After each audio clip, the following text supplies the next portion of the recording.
Homeopathy जिसे लोग एक विकल्प की तरह देखते हैं, आज इतना बड़ा बदलाव आपने कैसे किया और कैसी थी ये पूरी जर्नी? जो जर्मनी से जो क्लासिकल होम्योपैथी के रूप में मिला था, कह सकते हैं ट्रेडिशनल होम्योपैथी, जिसमें हम कह सकते हैं कि बेसिक केसेस पे काम होता था। जो क्लासिकल होम्योपैथी स्लो था, हमने डोज बढ़ाया और जिस प्रवृत्ति की बीमारी होती है, जैसे समझ लीजिए कैंसर के पेशेंट हैं, उनकी जो रिपोर्ट्स हैं, किडनी के पेशेंट्स हैं, उनकी जो रिपोर्ट्स हैं, सर्जिकल जो पेशेंट्स हैं, उनकी जो पैथोलॉजी रिपोर्ट्स हैं, उसके आधार पर हमने डोजेस का सिलेक्शन किया। कि कैंसर एक ऐसी बीमारी है जिसका हम नॉर्मली भी इलाज नहीं ढूंढ पा रहे हैं, तो होम्योपैथी पे जब हम शिफ्ट करते हैं तो डोज और ये सारी चीज़ें आज तक क्यों नहीं हमारे द्वारा बढ़ाई गई थी? क्रिटिकल पेशेंट है, समय कम है, काम ज़्यादा करना है, रिपोर्ट्स थोड़ी सी ज़्यादा एडवांस स्टेज पे है, तो हम जो डोजेस हैं बॉडी के रिस्पॉन्स के हिसाब से, बीमारी की सीवियरिटी के हिसाब से और मिलने वाला कितना समय है उसके हिसाब से डिसाइड करके हम जो डोजेस बनाते हैं वो हम बढ़ा के देते हैं। और जब बढ़ाकर हम बीमारी पर अटैक करते हैं तो इस कंसेप्ट को हमने नाम दिया सुपर स्पेशलिटी मॉडर्न होम्योपैथी, जो कि मेरी क्लिनिक का नाम है आरोग्य super speciality modern homeopathy.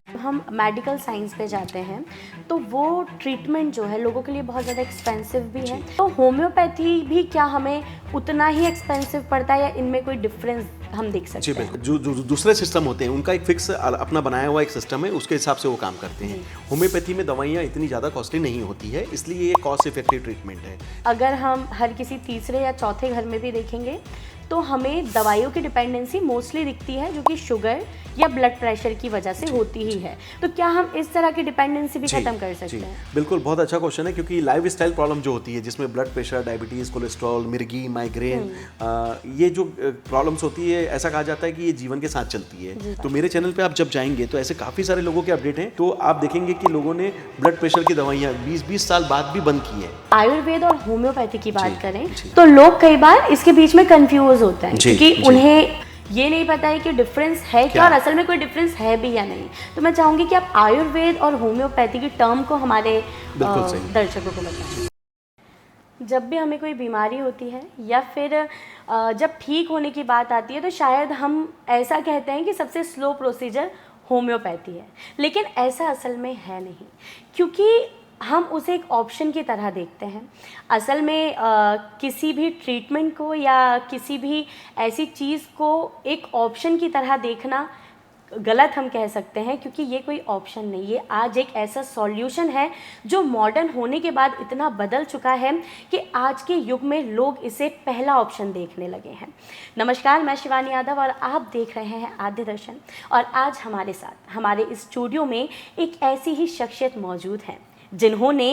Homeopathy को सुपर स्पेशलिटी मॉडर्न होम्योपैथी में कन्वर्ट कर दिया है। ये अब कोई विकल्प नहीं है, ये एक ऐसी शुरुआत है जो आने वाले युग में होम्योपैथी को शायद एक नई पहचान दे सकती है। वहीं ब्रिक्स कंट्रीज मेडिकल फोरम में भारत का प्रतिनिधित्व करने से लेकर अंतर्राष्ट्रीय मंचों पर इन्हें सम्मानित किया गया है। तो कोई तो ऐसी बात होगी, कोई तो ऐसी नई शुरुआत होगी जो शायद आज से पहले किसी ने नहीं की। तो आइए आज हम मिलते हैं डॉक्टर अर्पित चोपड़ा जैन से और जानते हैं कि कैसी रही सर की जर्नी। जय श्री राम। जय श्री राम। सर, सबसे पहले तो मैं जानना चाहूँगी कि होम्योपैथी जिसे लोग एक विकल्प की तरह देखते हैं, आज इतना बड़ा बदलाव आपने कैसे किया और कैसी थी ये पूरी जर्नी?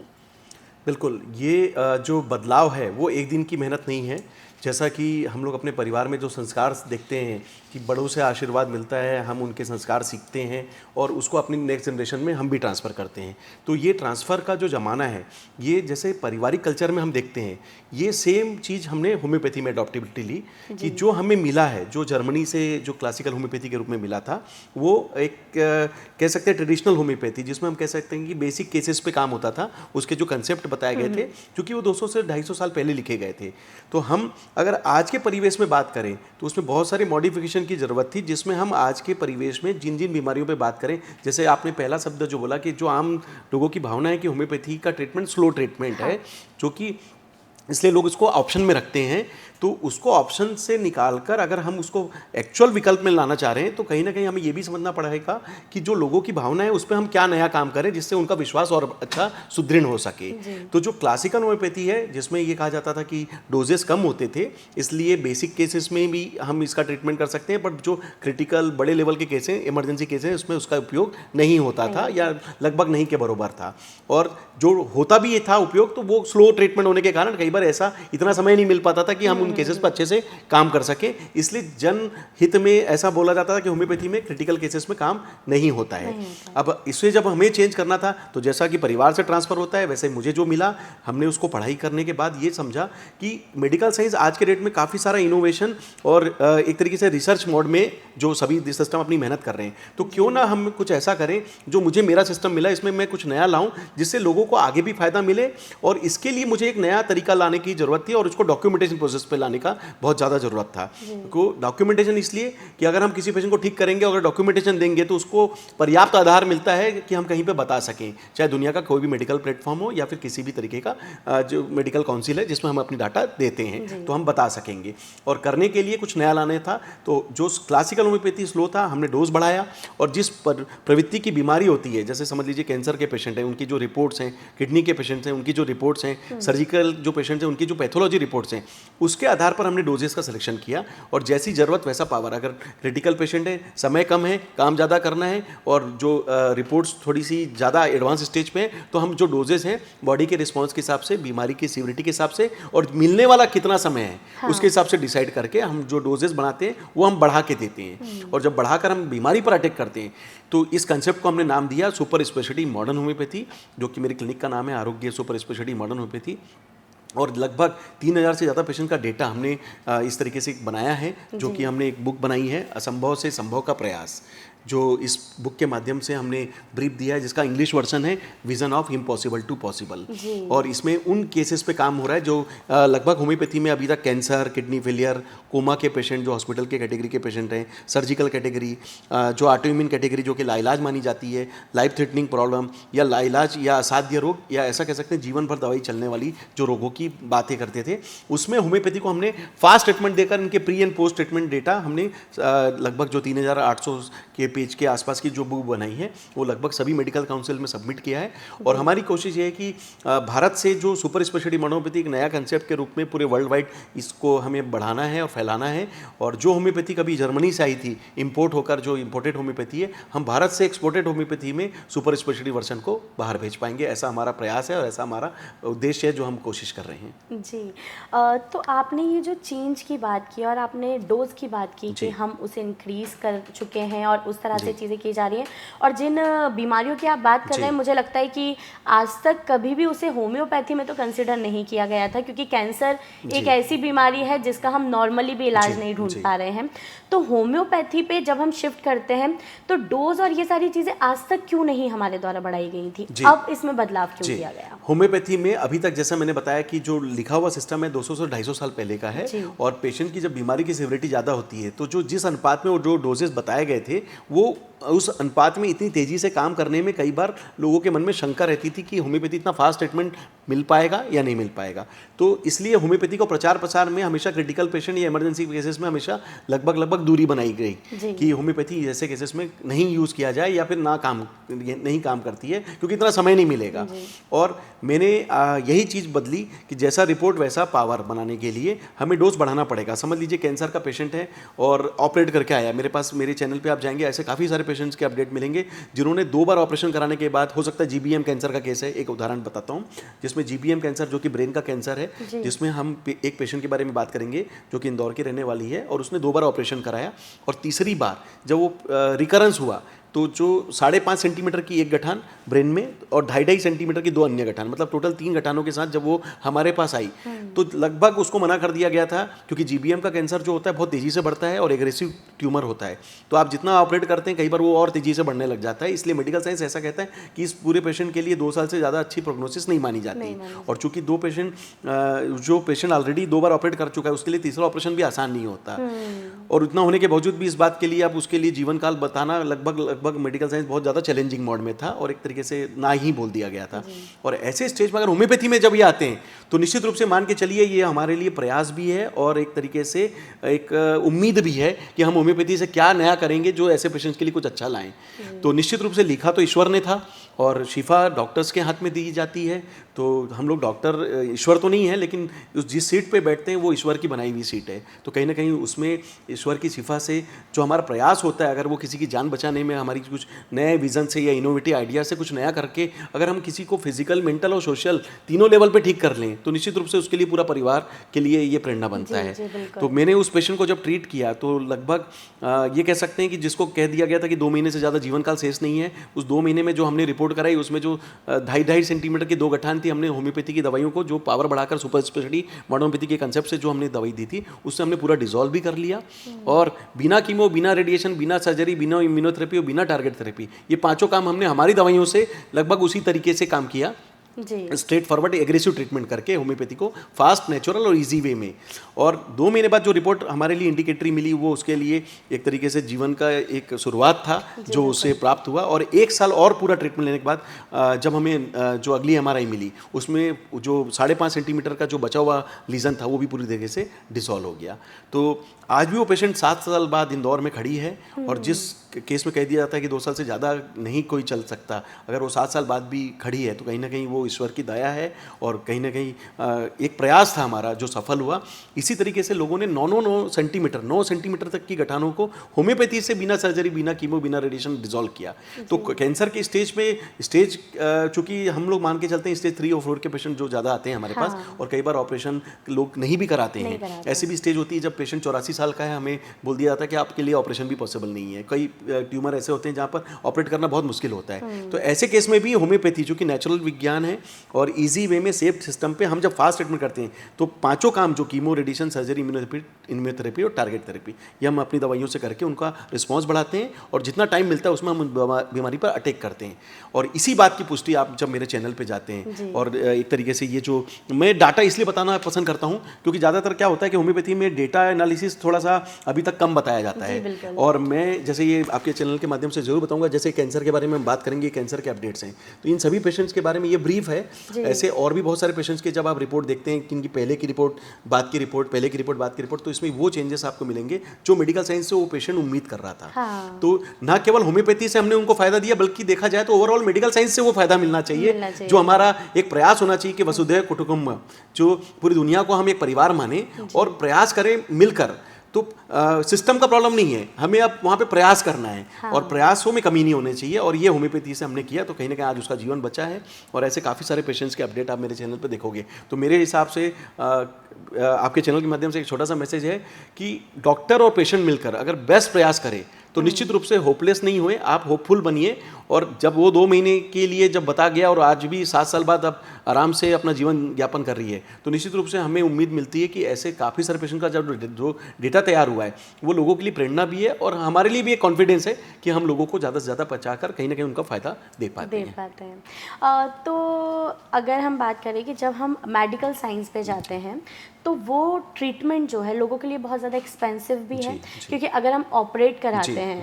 कई लोगों के इंश्योरेंस होते हैं, बाकी कई लोग ऐसे हैं जिन्हें तो अंदाज़ा भी नहीं होता है कि कभी उन्हें ये बीमारी होगी और वो पहले से प्रिपेयर नहीं होते हैं। तो होम्योपैथी भी क्या हमें उतना ही एक्सपेंसिव पड़ता है या इनमें कोई डिफरेंस हम देख सकते हैं? जी बिल्कुल, ये मैं आपकी दोनों बात का आंसर दूंगा। चूँकि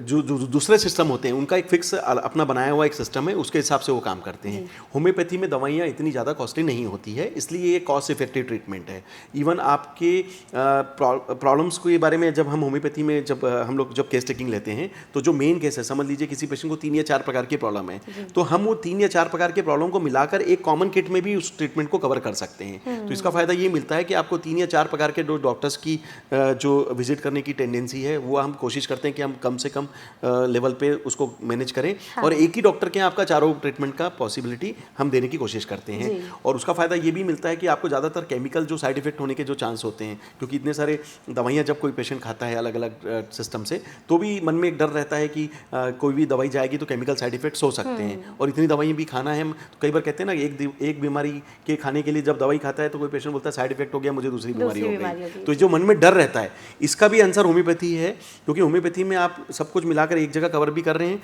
और केमिकल दवाई नहीं है, आपको हर्बल दवाइयाँ हैं, नेचुरल दवाइयाँ हैं, बिना साइड इफेक्ट का, बिना परहेज का ट्रीटमेंट है, और ईजी वे में आप उन चारों बीमारी को कवर करके अपनी काफ़ी सारी कॉस्ट बचा पाते हैं। कैंसर के बारे में बात करेंगे तो कैंसर में काफ़ी कॉस्टली ट्रीटमेंट जो हमारे पास पेशेंट आते हैं चूँकि वो करा के आते हैं, और होम्योपैथी में जब वो आते हैं तो कई बार उनकी स्थिति बहुत कमज़ोर भी हो चुकी होती है, क्योंकि फाइनेंशियली पेशेंट अपना अपना अनुभव बताते हैं कि सर हमारे इतने पैसे लग चुके हैं और सबने मना कर दिया है। हाँ। पर जब तक उनका बहुत कुछ खो चुका होता है तो निश्चित रूप से ऐसे समय में हमारे लिए चैलेंज ये होता है कि हम होम्योपैथी से उन्हें एक नई उम्मीद भी दे रहे हैं, कम पैसों में भी हम उन्हें ट्रीटमेंट दे रहे हैं, और सबसे अच्छी बात है जीवन के लिए उनका जो फिर से जो नज़रिया है उसको वापस चेंज करके इसी दुनिया में उन्हें फिर से खड़ा करने की कोशिश करते हैं। जी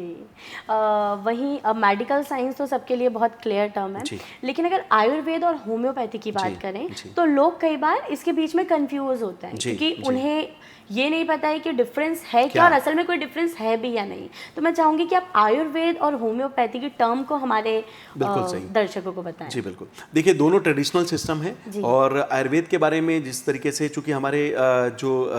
वेदों में लिखा गया है और 5000 साल पुराना सिस्टम है, और इंडिया से ही इसका ओरिजिनेट है, तो कहीं ना कहीं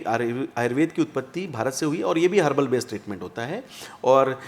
इसमें जो चीज़ बनती बीमारी है उसके अगेंस्ट जो भी दवाइयाँ वो तैयार करते हैं, जस्ट लाइक एलोपैथी सिस्टम में केमिकल बेस्ड सिस्टम होता है जो अगेंस्ट ऑफ एक्शन काम करता है। आयुर्वेद में जो भी बीमारी होती है उसके लिए अगेंस्ट नेचर वाली जो क्रूड हर्बल दवाइयाँ होती है वो यूज़ में होती है। तो चूँकि होम्योपैथी का ओरिजिन अगर हम बात करें तो बहुत कुछ ऐसा कहा जाता है कि जो होम्योपैथी का ओरिजिन है कहीं ना कहीं आयुर्वेद को देखते हुए, चूँकि 250 साल पहले जब डॉक्टर सैमुअल हनीमन ने जब इसकी संरचना जर्मनी से की थी, तो ऐसा पास्ट में हमें भी बताया गया है कि ऐसा समझ में आता है कि कहीं ना कहीं आयुर्वेद का जो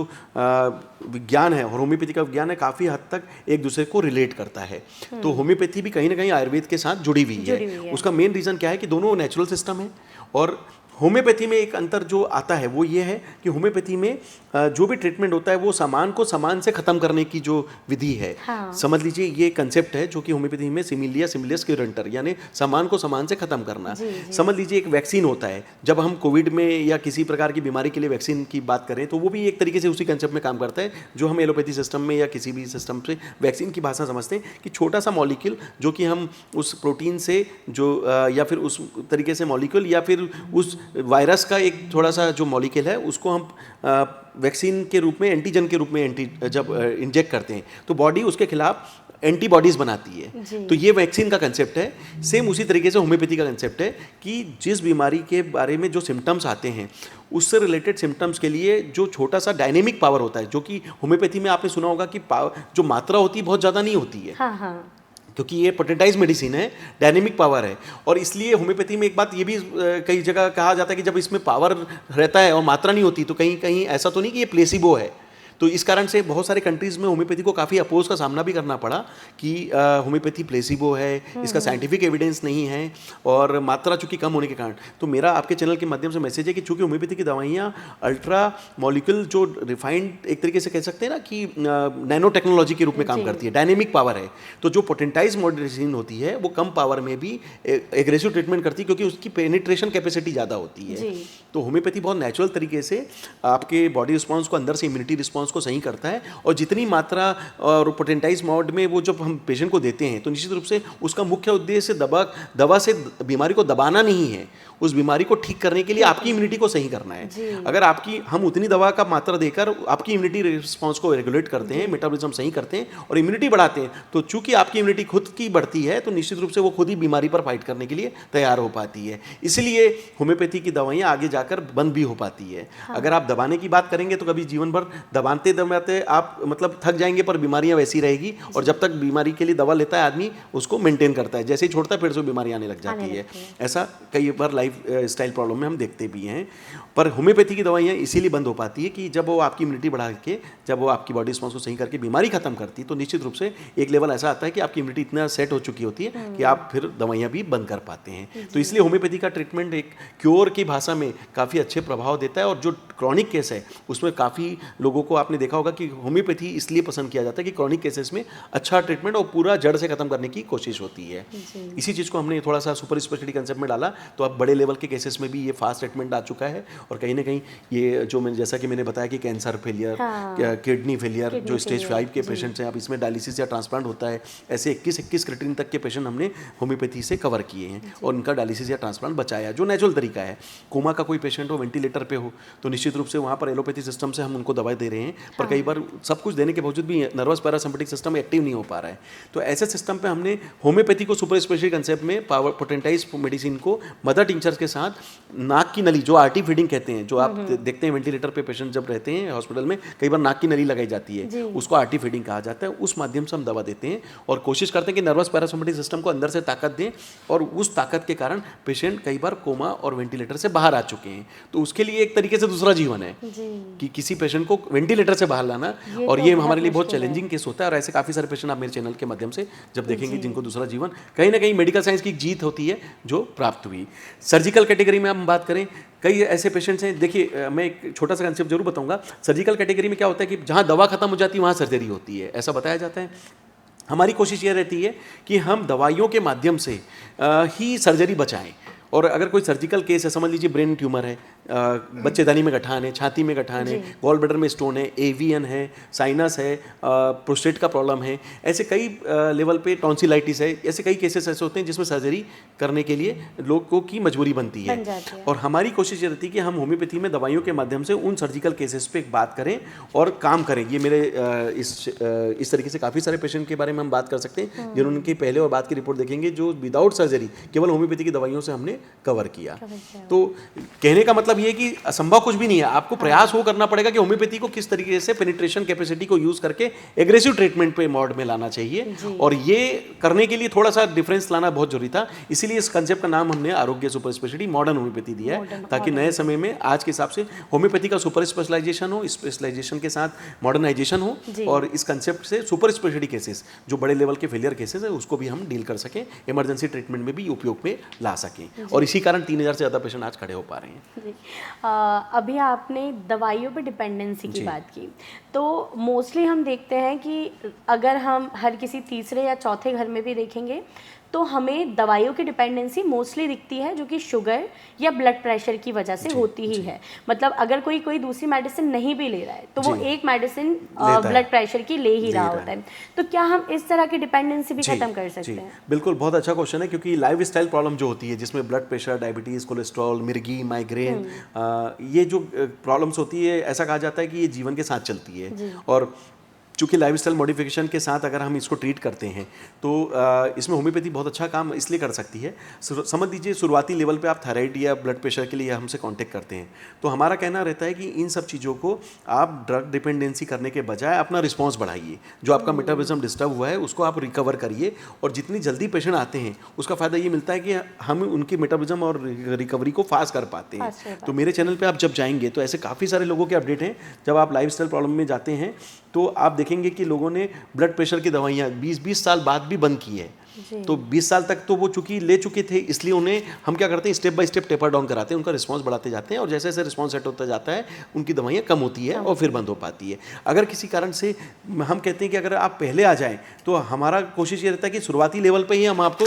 इस चीज़ को जल्दी ठीक करने की कोशिश करें। तो ये जब आप इस तरीके से देखते हैं कि डिसलिपिडीमिया के लिए, मतलब कोलेस्ट्रॉल के लिए जो ज़िंदगी भर दवा खाने की प्रतिकूलता है, आप शुरुआती लेवल पे लीजिए और मेटाबॉलिज्म फास्ट कीजिए। इसी तरीके से आप डायबिटीज़ के लिए शुरुआती लेवल पे अगर आप आ जाते हैं तो निश्चित रूप से हमारे लिए बहुत अच्छा समय होता है, जब हम कह सकते हैं कि दवा की डिपेंडेंसी को बचाने के लिए हम होम्योपैथी को फास्ट ट्रीटमेंट के रूप में मेटाबॉलिज्म फास्ट करने के लिए दे सकें। और उसका फायदा आपकी रिपोर्ट्स में दिखता है। जो HbA1c किसी का 11 है, 14 है, 13 है, 8 है, 11 है, तो ऐसे काफ़ी सारे पेशेंट के मेरे चैनल पे अपडेट देखेंगे जिनके इन्होंने शुरुआती लेवल पे अच्छे कंट्रोल प्राप्त किए। किसी कारण से अब अगर आप आगे बढ़ जाते हैं तो फिर हमें भी क्योर, और दूसरी भाषा हम कह सकते हैं ऑप्टिमम टू क्योर, अगर हम जितना भी समय ले रहे हैं तो पेशेंट्स के लिए बॉडी रिस्पॉन्स एक्टिवेट करने के लिए लेते हैं और बैकअप देना चालू करते हैं, ताकि आपकी आगे की दवाइयों की डिपेंडेंसी कम हो सके और जितना हो सके हम एग्जिस्टिंग दवाइयों को कम कर सके। तो अगर हम पूरा दवा बंद करा पाते हैं तो उसको हम क्योर कह सकते हैं, और अगर पूरी दवा नहीं भी बंद करा पाए और हमने आपकी 4 में से केवल 1 दवाइयों पे लाके अगर मैनेज करवा लिया तो उस पेशेंट का बॉडी रिस्पॉन्स कह सकते हैं कि इतना ही सेट हो चुका है कि ऑप्टिमम टू क्योर की भाषा में हम उसे मान सकते हैं कि अब ये कम से कम दवाइयों में रह सकता है। तो टाइप 1 के जो इंसुलिन वाले पेशेंट होते हैं उनकी हम दवाइयाँ, इंसुलिन तो नहीं बंद करा पाते, लेकिन क्योंकि इंसुलिन बनता नहीं है, लेकिन हम उनको बहुत ऑप्टिमम लेवल तक ला देते हैं ताकि कम से कम इंसुलिन में उनकी रिसेप्टर की क्वालिटी इतनी मेंटेन हो जाए कि वो ज़्यादा से ज़्यादा एक्शन मेंटेन कर सके और कम से कम इंसुलिन में मेंटेन कर भी रह पा रहे हैं। और इसी तरीके से माइग्रेन, मिर्गी जो पेशेंट्स होते हैं ये भी जीवन भर कहते हैं कि दवा पे डिपेंडेंट होते हैं और ये बीमारी ठीक नहीं होती है। तो हमारा कहना है कि होम्योपैथी से काफ़ी अच्छा फास्ट ट्रीटमेंट भी है, इजी है। आप नर्वस सिस्टम को मेंटेन कीजिए और अपना बैकअप लेके आप इन दवाइयों को step by step taper down करिए। और कहीं ना कहीं एक लेवल ऐसा आता है जब ये मेरे इतने सारे प्रमाण बताए हुए हैं जो कहीं ना कहीं लोगों को कॉन्फिडेंस देता है कि आप इस तरीके से कंट्रोल कर सकते हैं। थायराइड के लिए आपको जीवन भर दवा खाने से अच्छा है कि आप शुरुआती लेवल पर ही आप ठीक कर लें, और अगर आगे बढ़ गए तो आप बैकअप लेके स्टेप बाय स्टेप कम करके आप अपनी दवाइयों को कंट्रोल कर सकते हैं। तो जीवन जीना है, मेरा एक उद्देश्य ये भी है कि जीवन जीना है, काटना नहीं है। और दवा के टेंडेंसी तभी होना चाहिए जब हमें ज़रूरत हो। हमें दवा ज़िंदगी भर सिर्फ दवाइयों के भरोसे भी नहीं रहना है। अल्टीमेटली एक ऐसा समय भी आना चाहिए जब आप ये कोशिश करें कि आप दवा से कैसे फ्री हो सकें, फिर चाहे कोई भी सिस्टम हो। तो इसलिए होम्योपैथी यहाँ पर नेचुरल ट्रीटमेंट है, ये दवाइयाँ बंद भी हो पाती है। और मैं बहुत अच्छे से बताने की कोशिश करता हूँ कि जब पेशेंट खुश होता है और दवाइयाँ बंद हो जाती है तो उसका जो कॉन्फिडेंस होता है वो मेरे प्रति तो बढ़ता ही है, होम्योपैथी के बारे में भी बढ़ता है। और सबसे अच्छी बात है वो मेडिकल साइंस को बहुत दुआएं देता है कि मतलब किसी भी कारण से हमारी दवाइयाँ बंद हो गई और अब हम लाइफ टाइम कम से कम बिना दवाइयों के रहने के लिए जो सोच रहे थे वो हम कर पाए। तो ये एक बड़ा विकल्प है। और आपने जो क्वेश्चन पूछा ये बहुत जनरल प्रॉब्लम है, क्योंकि मैं जब cancer, kidney, coma, surgical last stage देखता हूँ तो वो मतलब 100 में से 10 पेशेंट की प्रॉब्लम हो सकती है। पर ये जो आपने बताया ये लाइफस्टाइल प्रॉब्लम है, ये 100 में से 70 पेशेंट की प्रॉब्लम है। तो 70 लोगों को भी अगर हमने दवा की डिपेंडेंसी से कम करा लिया या बचा लिया तो मेरे ख्याल से उनके लिए इस जीवन में जितना बेस्ट करने का जो उन्होंने सोचा है सामाजिक रूप से अपने खुद के एक्टिविटी से, तो मेंटल कॉन्फिडेंस मिलना बहुत जरूरी है। और वो कॉन्फिडेंस होम्योपैथी बहुत अच्छा देती है और उसका फायदा उन्हें फिजिकल लेवल पे जब ठीक होते हैं, मेंटली कॉन्फिडेंट होता है तो पेशेंट कहीं ना कहीं सामाजिक रूप से भी और अच्छा काम कर पाते हैं। और इसी को फिजिकल, मेंटल, सोशल वेलबींग को हम कहते हैं हेल्थ। अगर हम बात करें ब्रिक्स कंट्रीज मेडिकल फोरम की, तो असल में पहले तो ये टर्म क्या है? ब्रिक्स कंट्रीज मतलब ब्रिक्स एक एसोसिएशन है जिसमें ब्राज़ील, रशिया, इंडिया, चाइना और साउथ अफ्रीका, ये 5 मेन कंट्रीज़ हैं। और बाकी ऐसे और भी कंट्रीज़ हैं जो ऑब्जर्वर कंट्री के रूप में, अभी 11 कंट्री और भी हैं जो साथ में इजिप्ट, ईरान, यूएई और ऐसे अन्य कई कंट्रीज़ हैं जिन पे जो जुड़े हुए हैं। एक एसोसिएशन बनाया गया है और मुझे बड़ा गर्व के साथ बताने में खुशी होती है कि मैं इंदौर से जब प्रैक्टिस करना चालू किया था तो मेरे को, चूँकि मेरा विज़न बड़ा क्लियर है कि मेरे को एक ही जन्म मिला है, तो मैं अपने टाइम की बड़ी वैल्यू करता हूँ। और मुझे कोशिश ये करनी है कि मैं होम्योपैथी में जो जर्मनी से आई है हम उसमें सुपर स्पेशलिटी कंसेप्ट बनाकर पूरी, जब इंडिया से हम बाहर भेजेंगे तो डॉक्यूमेंटेशन चाहिए। तो 21 साल के बाद अगर हमने 3900 पेज का ये डॉक्यूमेंटेशन जब दुनिया के सभी प्लेटफॉर्म में भेजा है तो कहीं ना कहीं ये जो प्लेटफॉर्म में जब हम भेजते हैं तो उन्हें भी पता चलता है कि होम्योपैथी से भी ऐसा कोई विज्ञान या ऐसा डॉक्यूमेंटेशन प्रोड्यूस हुआ है जो इस तरीके से डेटा दे सकता है। तो निश्चित रूप से जिन जिन कंट्रीज़ में होम्योपैथी को बैंड किया गया वहाँ पे भी ये डेटा जा रहे हैं, तो एक नया कॉन्फिडेंस मिलेगा कि होम्योपैथी में पहले वो कहते थे साइंटिफिक नहीं है तो हम साइंटिफिक डेटा दे रहे हैं, उनको जितनी रिपोर्ट चाहिए हम उतनी रिपोर्ट दे रहे हैं, और एक चाहिए तो हम 3900 पेज का डेटा दे रहे हैं। तो ये बड़ी बात है। तो अब ये डॉक्यूमेंटेशन के लेवल पे हमें काम करता है। अब ब्रिक्स में क्या इसका फायदा मिलता है कि जब ये डेटा ब्रिक्स के माध्यम से इंटरनेशनल प्लेटफॉर्म में जाएगा तो ना केवल मेरा नाम तो जाएगा लेकिन इससे भारत का भी नाम पहुंचेगा। और मोदी जी का जो हमारा सपना है, जो आदरणीय प्रधानमंत्री जी का, कि विकसित भारत 2047 जी,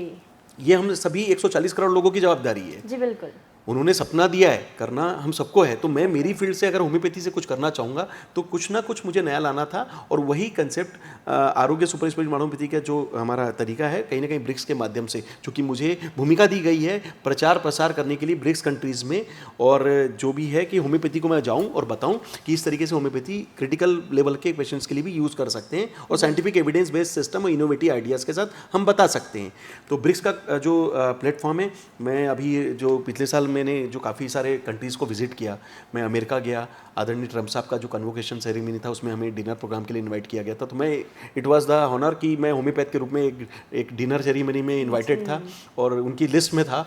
इसी तरीके से रशिया में मेरा अपॉइंटमेंट हुआ था, ड्यूमा जो उनकी संसद है उनके माध्यम से। तो तो ब्रिक्स के लिए मुझे एम्बेसडर बनाया गया था और इस तरीके से मैं चाइना जा चुका हूँ। इस तरीके से मैं जिन जिन कंट्रीज़ में जाता हूँ, अभी जापान, श्रीलंका, यूएई,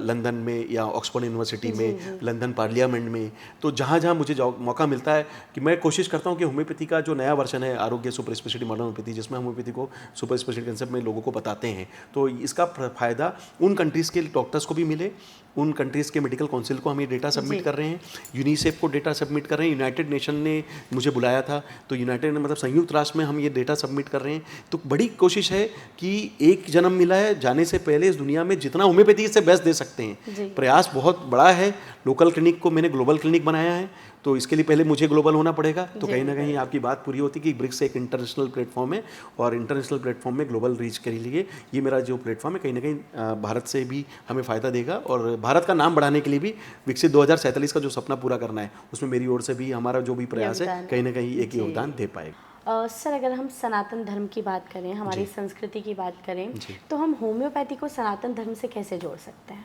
बहुत अच्छे से जोड़ सकते हैं क्योंकि होम्योपैथी कहीं ना कहीं जैसे मैंने बताया आयुर्वेद से भी जुड़ा हुआ है, तो और आयुर्वेद भी सनातन से जुड़ा हुआ है और सब कुछ अगर सनातन के बारे में बात करें तो निश्चित रूप से सनातन का मतलब है हमारी संस्कृति, हमारा संस्कार और कहीं ना कहीं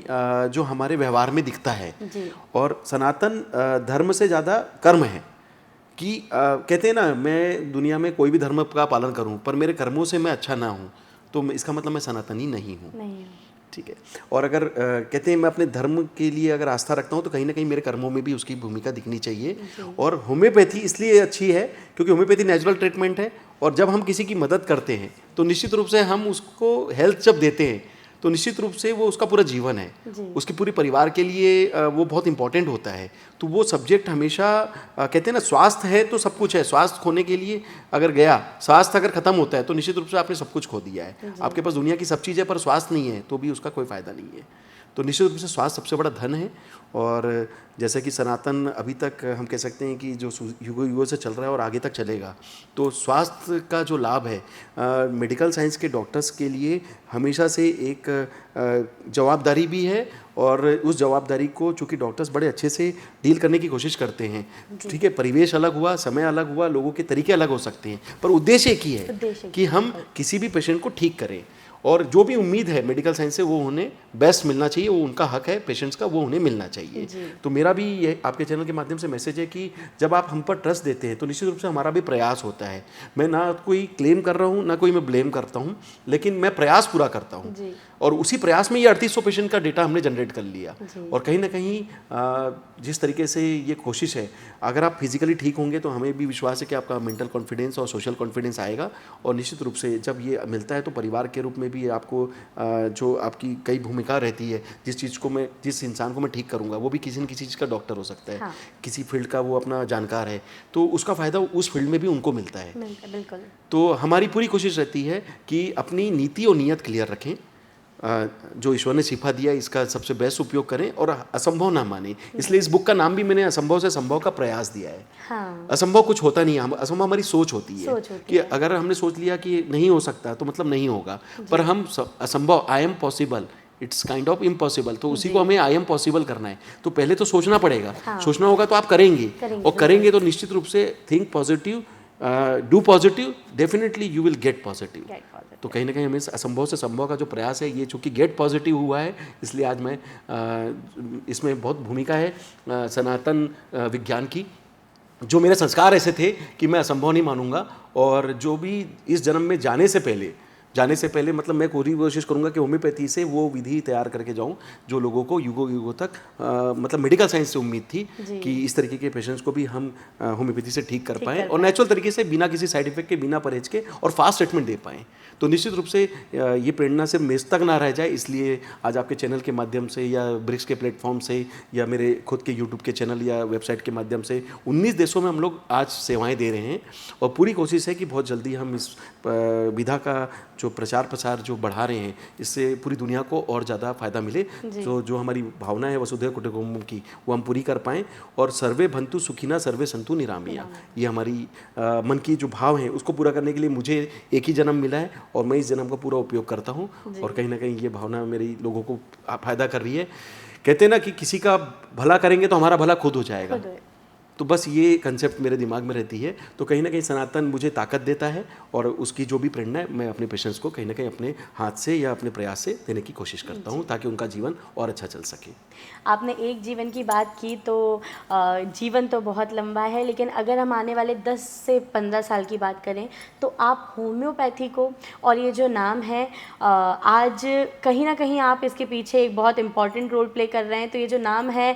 इसको आप कहाँ देखते हैं, कि किस तरह से आप इसे देखते हैं कि आने वाले सालों में किस तरह से चीज़ें बदलने वाली हैं? बहुत ज़्यादा बदलने वाली है। आज के डेट में हम एआई के ज़माने में रह रहे हैं, तो हमें हर चीज़ इंस्टेंट मिल रही है। अभी Google GPT, chat GPT, AI, हम कह सकते हैं कि हमारे पेशेंट भी उतने ज़्यादा अवेयर हैं कि अगर कोई बीमारी होती है तो पहले ही उनके पास पूरा डेटा आ जाता है कि क्या क्या इसमें पॉसिबिलिटी है, क्या प्रोग्नोसिस है, क्या डायग्नोसिस है। पर ठीक है, चूंकि एआई और ये सभी विज्ञान को बनाने वाला इंसान ही है, तो फाइनल सिलेक्शन हमेशा डॉक्टर्स का होता है और पेशेंट का नॉलेज जब बढ़ता है तो उसका फ़ायदा हमें भी फ़ायदा मिलता है कि हम उन बीमारियों के बारे में जो समझाने की स्थिति है वो हम बहुत जल्दी भी समझा पाते हैं। अब चूंकि होम्योपैथी को जिस लेवल पे मैं देखना चाहता हूँ, मेरा जो प्रयास है वो आज का प्रयास नहीं, 21 साल का प्रयास है, तो इसका कॉन्फिडेंस मुझे ये मिलता है कि अब चूंकि होम्योपैथी को हमने डॉक्यूमेंटेशन फॉर्म में दे दिया है, अगर ये डॉक्यूमेंटेशन फॉर्म में जब देंगे तो निश्चित रूप से जो आने वाले बच्चे हैं, जो स्टूडेंट्स हैं, जब मैं 21 साल पहले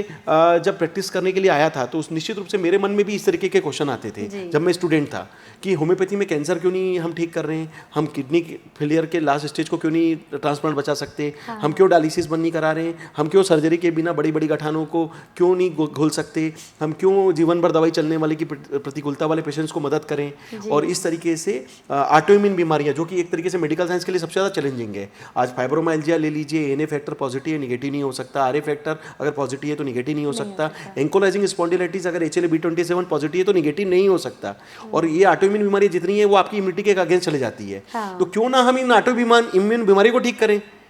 तो ये जो क्वेश्चन है ये नॉर्मल क्वेश्चन नहीं थे, ये वो क्वेश्चन थे जो मेरे मन में आते थे।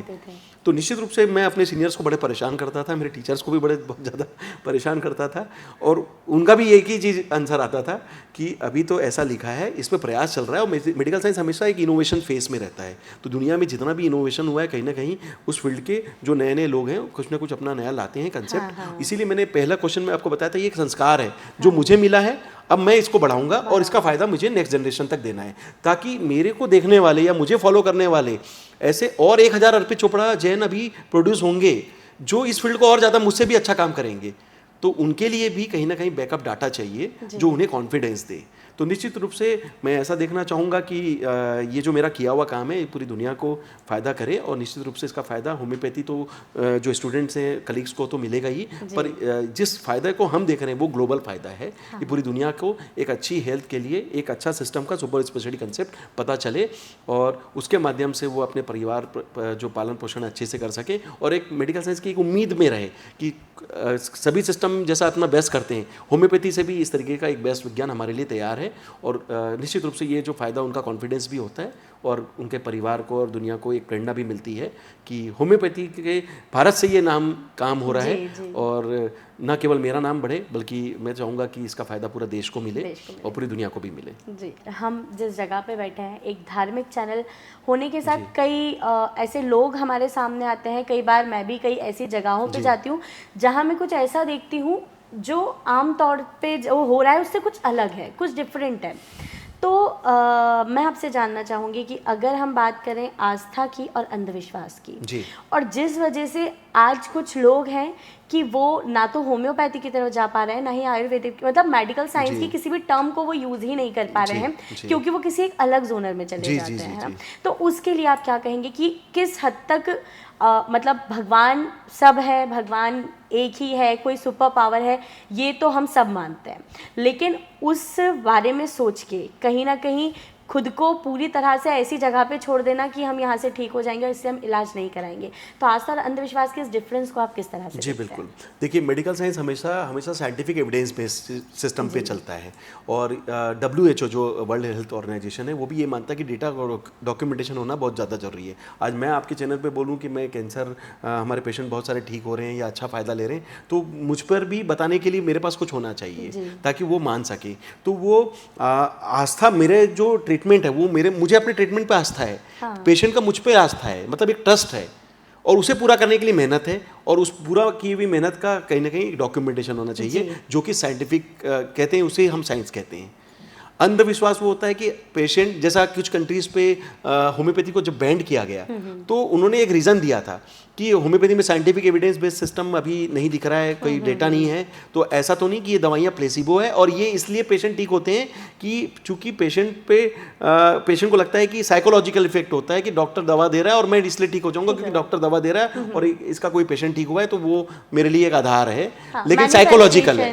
वो एक तरीके से अंधविश्वास हो सकता है जो किसी सिर्फ विश्वास पे ही ठीक हो रहा है, लेकिन उसके पास कोई डाटा नहीं है और ना ही उसका खुद का ठीक होने का प्रमाण है। तो अंधविश्वास का मतलब कह सकते हैं कि आपके लिए विश्वास का एक तरीका हो सकता है, लेकिन वो पूरी तरीके से सही हो ये जरूरी नहीं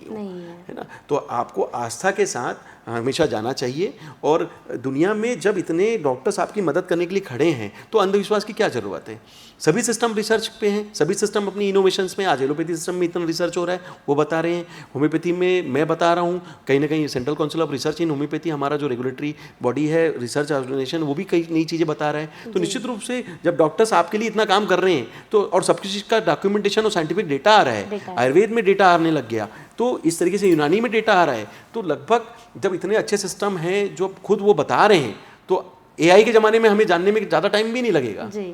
तो अंधविश्वास के बजाय, क्योंकि कई बार क्या होता है कि ये जो पेशेंट्स आते हैं इनकी जान की रिस्क रहती है, और हम भी कोशिश करते हैं कि मेरे नाम से भी कोई फ्रॉड ना हो जी। ये इसलिए भी आपके चैनल के माध्यम से बोलना जरूरी है कि कई बार ऐसा होता है कि चूंकि पेशेंट बड़े क्रिटिकल स्टेज में भी होते हैं, और मेरी खुद की अवेलेबिलिटी भी मैं सुनिश्चित करता हूँ। मेरे आज के डेट में कोई दूसरा सेंटर नहीं है जी।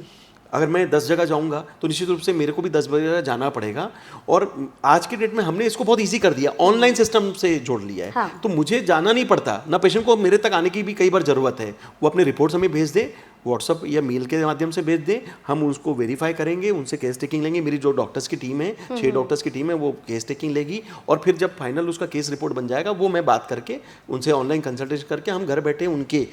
यहाँ से कुरियर के माध्यम से दवा भेजते हैं, और 19 देशों को हम मैनेज कर रहे हैं ऑनलाइन सिस्टम से। तो ये एक आस्था है, अंधविश्वास नहीं है, आस्था है कि उन्हें हम पे ट्रस्ट है, और हमने अपने उस ट्रस्ट को अपने जो सिस्टम पे आस्था रखते हुए अपना बेस्ट देके ट्रीटमेंट उनके घर तक भेजा। हाँ। तो और उसके लिए भी कहीं ना कहीं प्रयास है, और वैलिड प्रयास है। कई बार ऐसा होता है कि ऑनलाइन सिस्टम में लोगों को ट्रस्ट नहीं होता। मैं कहता हूं कि आप पहले मुझे देखें, फिर मेरे उन पेशेंट्स का डॉक्यूमेंटेशन देखिए, और उसके बावजूद भी अगर आपको लगता है कि कहीं से, कई बार ऐसा होता है पेशेंट बोलते हैं कि सर हमारे साथ फ्रॉड हो गया, मतलब हमने आपके नाम से कोई ऐसा मिलता जुलता नाम था, वो देख लिया और फ्रॉड हो गया, ये हो गया, ऐसे पेशेंट बताते हैं। अलग तो मैं कहता हूँ कोई ज़्यादा टेंशन मत लीजिए, मेरा कोई दुनिया में 10 सेंटर नहीं है, मैं एक ही जगह बैठा हूँ इंदौर में, और यहीं से हमारी ग्लोबल क्लिनिक है। तो निश्चित रूप से आप आइए, आस्था के साथ हमसे मिलिए, अंधविश्वास के साथ ट्रस्ट करने के बजाय आप आस्था से मिलिए, और उसका फायदा कहीं ना कहीं जब वो फिजिकली आता है तो उसका फायदा उसको मिलता भी है कि कॉन्फिडेंस मिल जाता है कि हाँ सर यहीं है, और ट्रीटमेंट भी सामने सामने हो पाता है। और किसी कारण से वो नहीं भी आ पाता तो हम बोलते हैं कि आपके आसपास के कोई लोग हैं तो उनको हमसे मिलवा लीजिए, ताकि आपका ट्रस्ट बने। और सोशल मीडिया का जमाना है, सब तरीके से आप पता कर सकते हैं। और मैं 21 साल से चूंकि सेवा दे रहा हूँ, तो अब जैसा कि आपने बताया कि पूरी दुनिया में हम कोशिश कर रहे हैं, तो अब चूंकि नाम बड़ा हो गया है, पर काम जो होता है कहीं ना कहीं काम करके ही नाम बड़ा हो सकता है। हमें नाम के लिए काम नहीं करना है, काम अच्छा करेंगे तो अपने आप नाम जाएगा, ऐसा मेरा सोचना है। इसलिए मैं आस्था पे जाऊंगा, और आस्था ही मैं आपके चैनल के माध्यम से मैसेज भी देना चाहूँगा कि आप अपने डॉक्टर्स पे पूरा आस्था रखें, ट्रस्ट रखें, लेकिन निश्चित रूप से आप साइंटिफिक एविडेंस बेस्ड सिस्टम वाले जो तथ्य हैं उसको बिल्कुल जानकर अपना ट्रीटमेंट लें, ताकि आपकी जान के साथ जो भी ट्रीटमेंट वो है वो अच्छे से, जो डॉक्टर्स ट्रीटिंग डॉक्टर वो आपको ज़्यादा अच्छे से समझ पाएंगे, और कहीं ना कहीं अपना बेस्ट ट्रीटमेंट भी दे पाते हैं जी। वहीं लास्ट में मैं चाहूँगी कि आज का ये जो हमारा लाइफस्टाइल है, जो हमारा फूड है, जो पूरी तरह से बिगड़ गया है, और उस वजह से भी कई लोगों को अलग अलग तरह की बीमारियों का सामना करना पड़ रहा है, तो उसमें क्या चेंजेस होने चाहिए, और नॉर्मली लोगों की लाइफ में क्या चेंज है जो अभी के टाइम पे बहुत ज़्यादा नीडेड है? बिल्कुल, देखिए क्या कहते हैं कि जैसा कि हमारे पुराणों में भी बताया गया है, और हमें घर में भी समझाया जाता है कि जैसा रहेगा अन्न वैसा होगा मन। स्वस्थ शरीर में हमारा स्वस्थ मन का निवास होता है। तो निश्चित रूप से हमारा खान पान बहुत ज़्यादा इसको मैनेज करता है। जितनी भी लाइफस्टाइल प्रॉब्लम है, ब्लड प्रेशर, डायबिटीज़, कोलेस्ट्रॉल, ये सब लाइफस्टाइल की देन है जी। PCOD लाइफस्टाइल की देन है। तो निश्चित रूप से माइग्रेन, कई बार लोग माइग्रेन में भी लाइफस्टाइल के कारण जो तकलीफ देखते हैं। तो इसका मतलब है आप अपना रूटीन अगर जब अच्छा रखेंगे तो बहुत सारे हार्मोन्स की जो एक्टिविटी आपके बॉडी में होती है वो बहुत सारी कंट्रोल रहती है। और खाना पीना जो होता है इसमें भी बहुत अच्छा रोल कर सकता है, क्योंकि हम भारत से इस चीज़ को और अच्छे से समझा सकते हैं, क्योंकि हमारे यहाँ का जो खान पान है और जो हमारे का जो थाली का सिस्टम है, एक कंप्लीट जो फूड का कल्चर है कि रोटी, सब्जी, दाल, चावल, सलाद, दही, ये जो एक कंप्लीट फूड है जिसमें आप प्रोटीन भी खा रहे हैं, कार्बोहाइड्रेट भी ले रहे हैं, विटामिन्स भी ले रहे हैं, मिनरल्स भी ले रहे हैं, तो निश्चित रूप से एक सोर्स है। और अगर हम ऐसा स्वस्थ खाना जब खाते हैं और फ्रेश खाना खाते हैं तो निश्चित रूप से आपकी वाइटलिटी बढ़ती है, इम्यूनिटी बढ़ती है और मेटाबॉलिज्म सही रहता है। और सभी बीमारियों का जड़ क्या है? आपकी इम्यूनिटी कमजोर होना या मेटाबॉलिज्म का डिस्टर्ब होना। तो सही मायनों में खाना पीना का जो माध्यम है पेट से होके जो जाता है, एक तरीके से रोग जनिक, जो कहते हैं ना कि कई बार अच्छा खाना खाते हैं तो हमें लगता है कि हम स्वस्थ हैं, एक साइकोलॉजिकल भी है। हाँ। और हमारे मन में अगर आ जाए कि ये खाना में कुछ प्रदूषित था या कुछ वहाँ पे मक्खी बैठ गई या फिर हम हो सकता है कि सुबह का शाम को हो रहे, तो हमारे दिमाग में जैसे डाउट आता है साइकोलॉजिकल कि क्या पता इससे मुझे कोई तकलीफ तो ना हो जाए। तो निश्चित रूप से ये मैसेज देना चाहूँगा कि आप जो भी खाना खाएं, आपके जिसमें कॉन्फिडेंस हो, जिसमें आपको आस्था हो